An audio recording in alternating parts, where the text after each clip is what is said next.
Morning. In the beginning was the Word, and the Word was with God, and the Word was God. He was with God in the beginning, and through him all things were made. Without him nothing was made that has been made. In him was life, and that life was the light of all mankind. The light shines in the darkness, and the darkness has not overcome it. There was a man sent from God whose name was John. He came as a witness to testify concerning that light, so that through him all might believe. He himself was not the light. He came only as a witness to the light. The true light that gives light to everyone was coming into the world. He was in the world, and though the world was made through him, the world did not recognize him. He came to that which was his own, but his own did not receive him. Yet, to all who did receive him, to those who believed in his name, he gave the right to become children of God.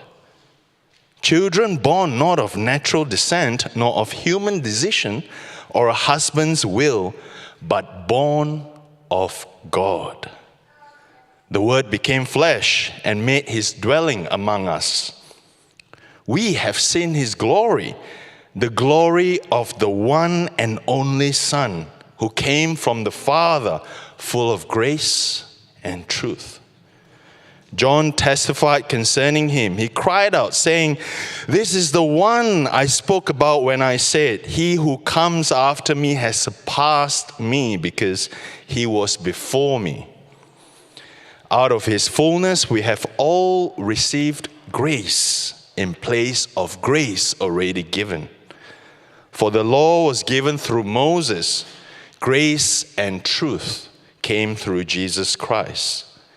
No one has ever seen God, but the one and only Son, who is himself God, and is in closest relationship with the Father, has made him known." This is the word of the Lord.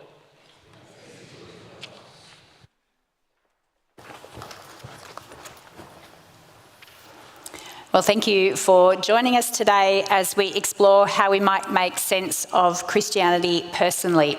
It's a big question to ask, right? What impact does the Christian faith have personally on those who believe? What does Christianity say about who I am? What does Christianity say about how I live? And what does Christianity offer me as a person? I'm aware this is a really broad topic, so some of you may have come today with a particular angle on this in mind. I want to start by sharing with you how I'm going to approach this, and if that's different to what you were thinking, or if you have questions, I'd be really happy to chat afterwards. So what I want to do today is think a little bit about the world that we live in, to think a little bit about who we are and about the stories that we live. I want to think about those things first from our experience, and then to reflect on them from the perspective of Christianity. So that's what we're going to do. Along the way, we'll pick up some of the ideas in our Bible reading. We won't work through it all in detail, and we'll also pick up some other ideas from other places in the Bible. So let's start with a question. What's your story? I wonder if anyone's ever asked you this. It's the kind of question someone might ask when you meet them first up, or when they want to get to know you a little bit better. This is a question that used to roll around in my head quite a bit when I first started work. I was living in Sydney. I was working as a lawyer in the city, so I needed to commute on the train. And as I commuted, this was before mobile phones, if you can imagine that. So people weren't looking at their phones on the train. They might be talking to each other. They might be reading, looking out the window, sometimes listening to music, but on a Walkman or an iPod, if anyone can remember what those were. And I used to look around the carriage and wonder about people. What's that person's story? Sometimes it was really crowded and I'd be standing up, you know, that experience where you can't even hold on, you're just kind of held up by everyone squishing around you. And I could hear people chatting sometimes and couldn't avoid overhearing. And that was even more intriguing. I'd be thinking, how are these people related to each other? With this little snippet of conversation I've heard, how does that fit into the bigger picture of who they are and their story? Part of my story is that I was born in South Africa. We didn't live there for very long. My family immigrated to Australia when I was 5. But when I was a child and a teenager, we'd go back to visit often. We'd go and visit relatives and friends. And I had a wonderful time on those trips. I loved hanging out with my cousins, with our relatives. I loved eating fantastic South African food, millie meal, maltabella, boerewors, biltong, for all those who know. We had amazing experiences. It is a gloriously beautiful country, hiking in the Drakensberg Mountains, driving in our little VW Beetle in Kruger National Park with elephants and hyenas on the road next to us. I have wonderful memories of those holidays. But there was another side to it too, a dark side. When I was born and growing up, South Africa had a really awful legalised system of racism. For those who weren't aware, it was called apartheid, and this terrible system of racial segregation lasted in South Africa from 1948 until 1994. I guess because my parents talked to us even as children, I was painfully aware of the wickedness of this system of government. Wonderful, wicked. Those are my 2 words to describe my experience of South Africa as a child. It was complicated. John Lennox is an Oxford University professor of mathematics. He's also a Christian. He's written a lot about the relationship of science and Christian faith that we were thinking about last week. Lennox grew up in a country town in Northern Ireland. Maybe partly because of that heritage, he talks about the world being full of beauty and barbed wire, full of beauty and bombs. I don't think this complexity is just true of Ireland or of South Africa. This rings true for me as I look at life in this world.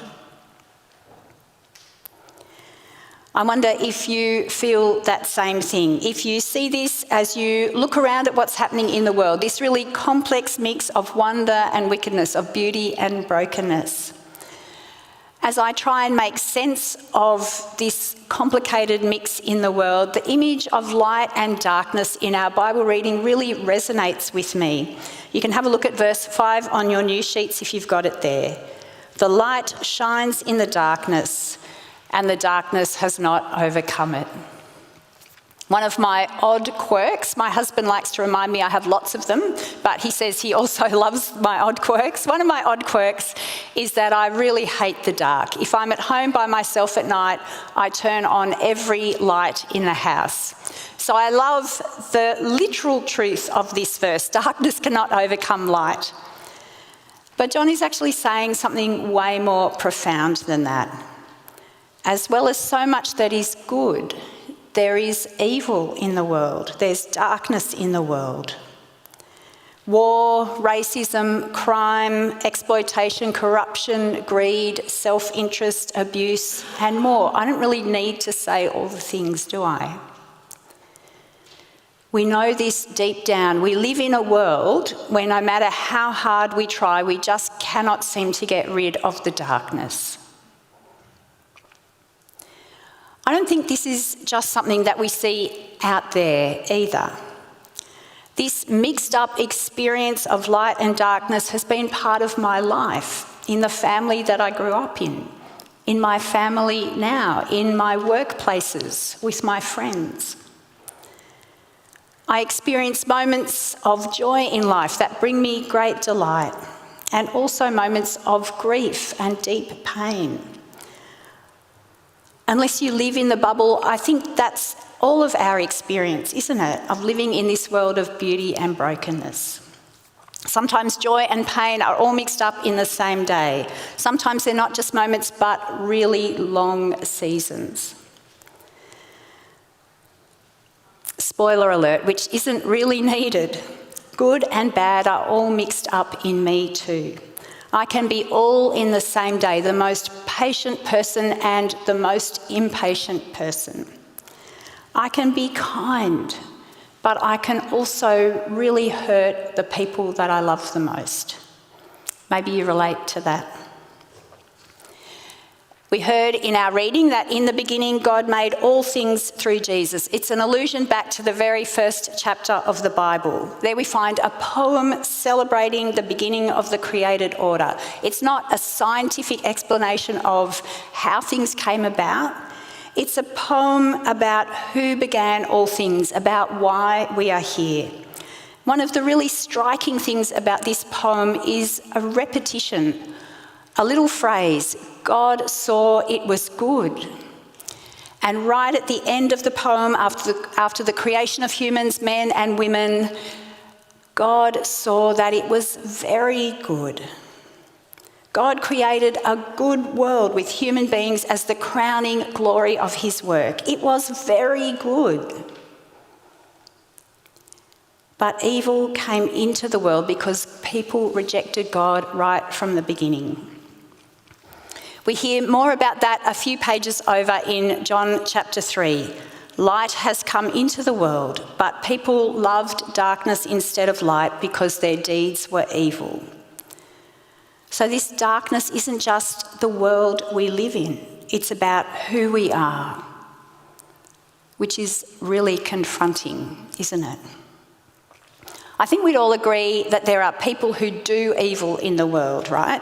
We often point to a person or a group of people who we think are wicked. We might call them criminals or dictators or oppressors, maybe some other group. But this verse doesn't talk about some good people and some evil people. People loved darkness instead of light because their deeds were evil. We are all in the same boat. Now, you might object to that. Some people commit terrible crimes, don't they, that other people never do. It's true. So while we might all be in the same boat, we don't all do the same things. But even if the extent varies dramatically, perhaps there is something common to all of us. G.K. Chesterton was an author at the turn of the 19th century. He wrote everything from detective stories to poetry to serious essays. And there's a story about the Times newspaper at one point sending out a question to famous authors. They sent out this question: what's wrong with the world today? I wonder how you would respond to that question. Maybe Chesterton's response is surprising. What's wrong with the world? He wrote, "Dear Sir, I am yours, G.K. Chesterton." Alexander Solzhenitsyn is another author, a Russian author, and he wrote something similar. He said, "The line separating good and evil passes not through states, nor between classes, nor between political parties either, but right through every human heart and through all human hearts." Jesus made this even more personal. He said this, "For from within, out of people's hearts, come evil thoughts, sexual immoralities, thefts, murders, adulteries, greed, evil actions, deceit, self-indulgence, envy, slander, pride, and foolishness." I wonder if you see yourself anywhere there. If all this is true, it is incredibly confronting. This goes to the heart of who we are. Christianity says evil is not just out there. Evil is a problem in here, in me, in my heart, and in you, in your heart too. This is really personal. Christianity says that each of us is part of the problem in this world. As much as I find this confronting, I actually find it helps me to make sense of the world. It helps me to make sense of why the world is not the way I really long for it to be. It helps me to make sense of myself as well, of why I am not the person I really long to be.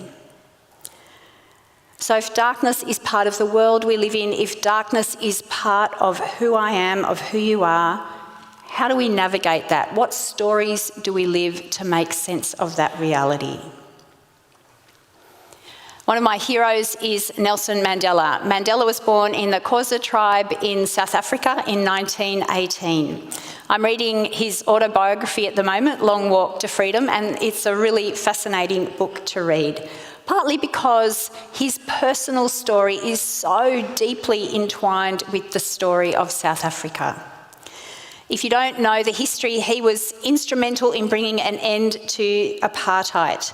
He remarkably became South Africa's first African president in 1994.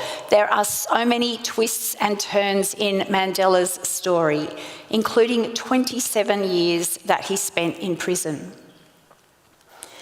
Apartheid became law when Mandela was 30 years old, but even before that, his experience of life in South Africa was of constant racism. I'm only about halfway through the book, but at this point in the book, Mandela has consciously chosen the life of a freedom fighter. It's been a really kind of well thought through decision. That is the story that he chose to live in response to his experience of darkness and light in South Africa.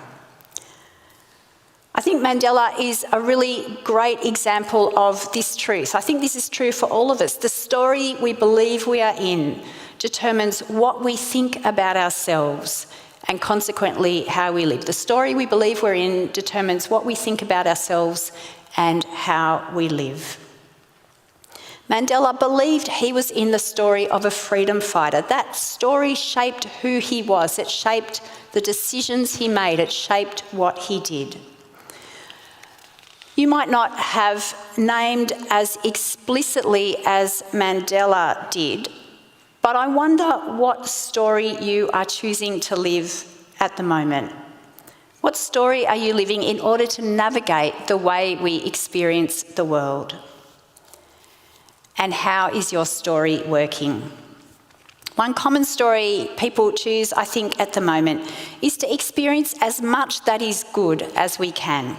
To make money so that we can live the good life, to make memories with our loved ones, as much as we're able to really dive into the things that bring us joy, travel or family, friendship, work, comfort, enjoying food and footy. This isn't a bad story to live. There is so much that is good and beautiful to enjoy in life. But if this is the main story that we're living, I don't think it actually works. Because chasing the good life doesn't satisfy in the end. We cannot fully protect ourselves from pain. We are vulnerable. We're vulnerable to what other people say and do. We are vulnerable to our own actions, our own words and thoughts. We're vulnerable to sickness, to accidents. In the end, we're vulnerable to death. This story doesn't deal adequately with evil in the world, doesn't deal adequately with the evil in our own hearts. And it has one really fatal flaw. This is a do-it-yourself story, a story where we try to be the best version of ourselves that we possibly can, a story where we try to live our best version of life. All human stories are do-it-yourself stories, DIY stories. But the DIY model doesn't work when we are the problem, when people love darkness instead of light, when you and I love darkness instead of light. So how is the Christian story different? Does Christianity make sense personally? Well, it's different because it's all about Jesus. It's not a DIY story, it's a story of redemption and renewal. We heard lots of huge claims about Jesus in our reading, that he was with God in the beginning, that he was God, that through him all things were made, that he is full of grace and truth, that he has made God the Father known. There's lots to ask about those things. They're really huge claims. Today I want to just focus on one of the claims that we heard. Jesus is the light.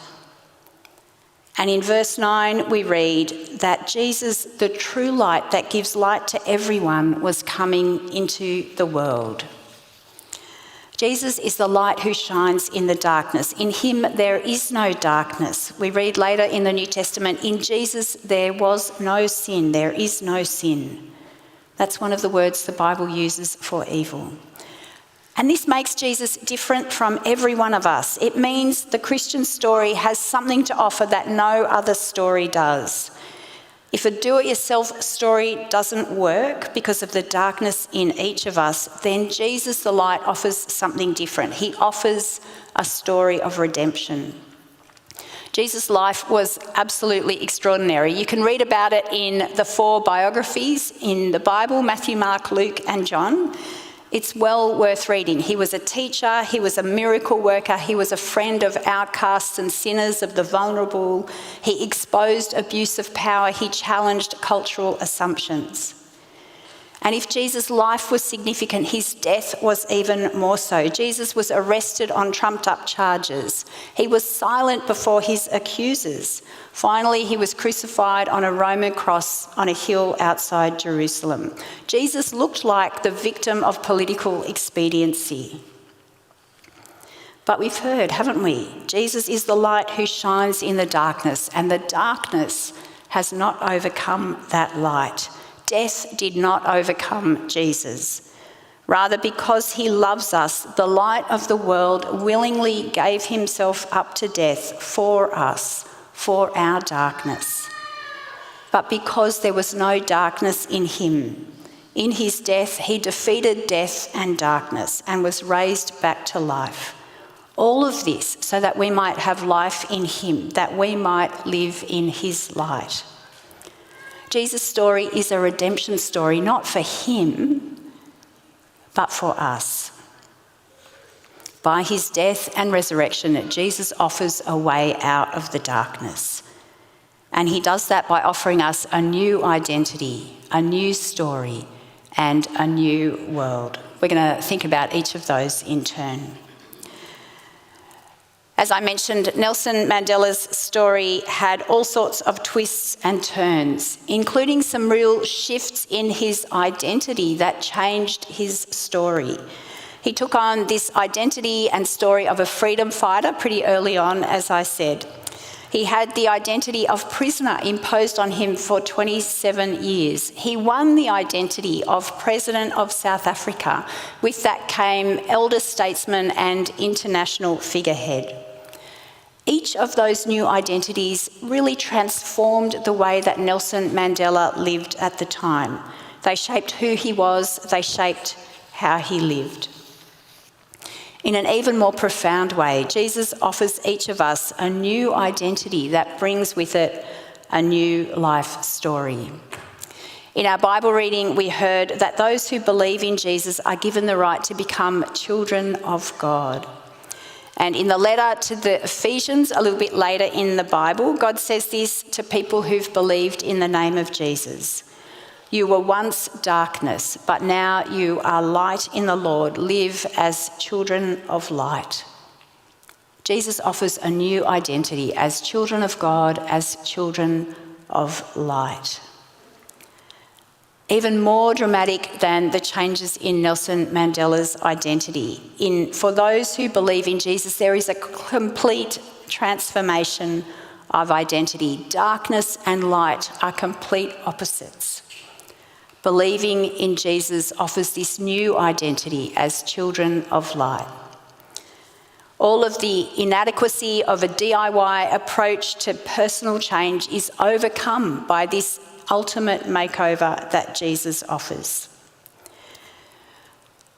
I've been wondering about doing a bit of an experiment at church. We are not going to do this, so don't freak out if you're planning to come back next week. But as people arrived, I've been wondering about helping them find a seat, not with the people they've arrived with, but just kind of arranging them in the building. So if you arrive with a friend, you don't sit with that friend. If you arrive with a husband or wife, you don't sit with them.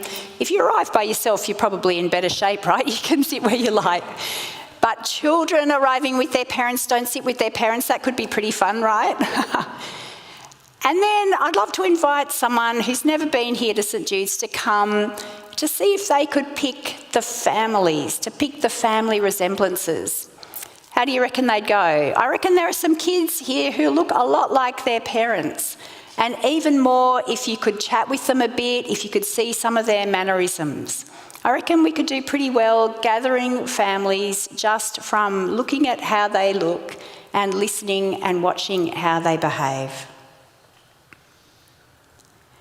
Christianity gives those who believe in Jesus a new identity as children of light. There is to be a family resemblance that's really visible between us and Jesus.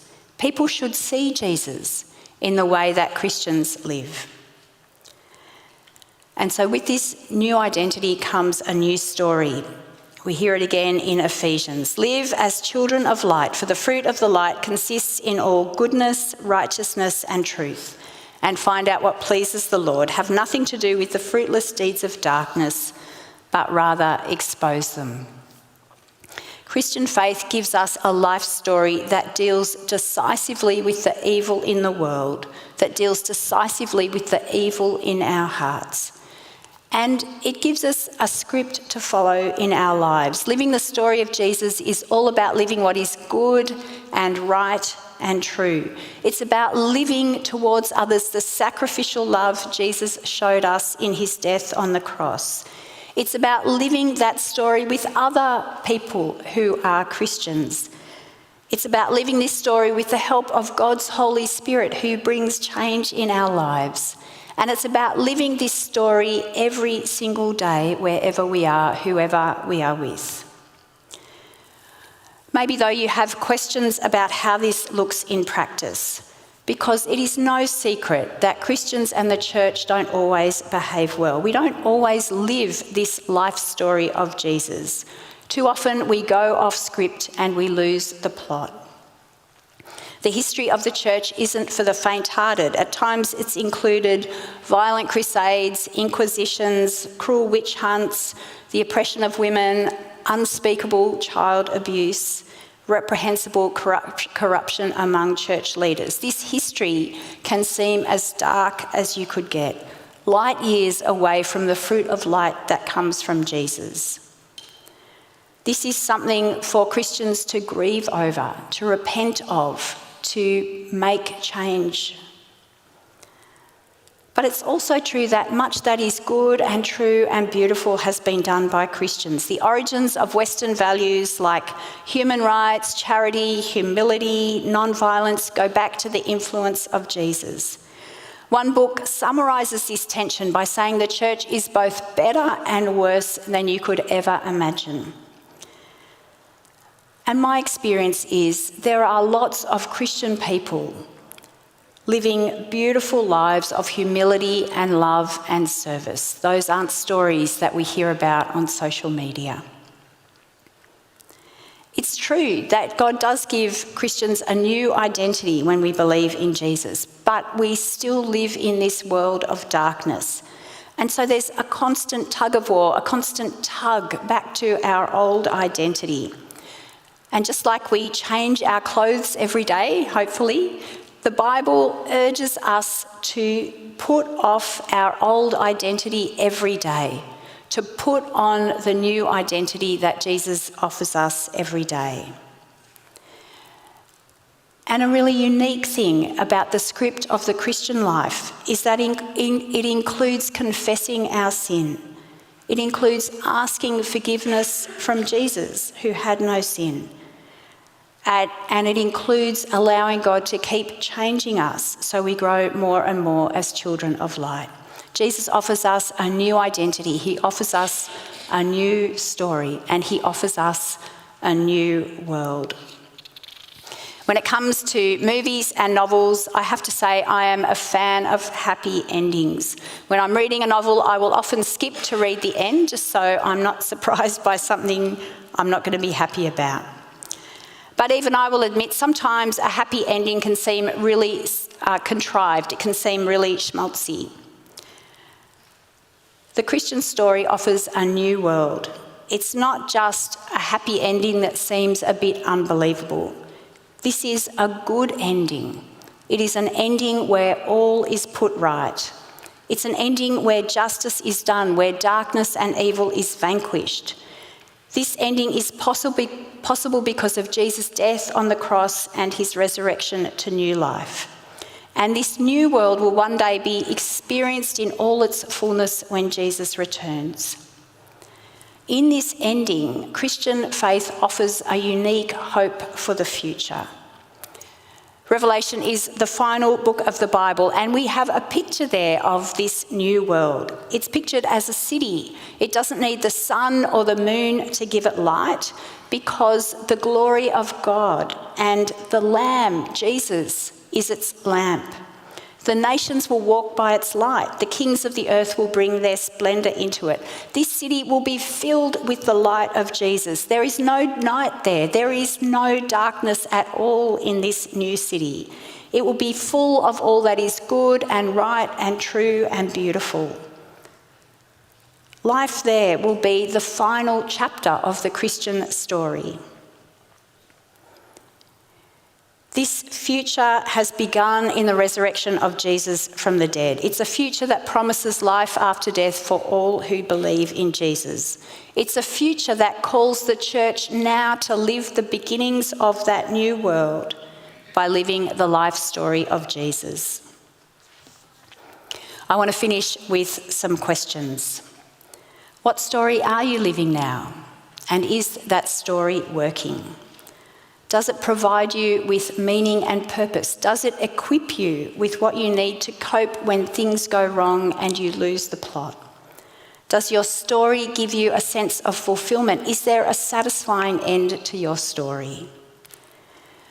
I think we all feel that the world is not the way it's supposed to be.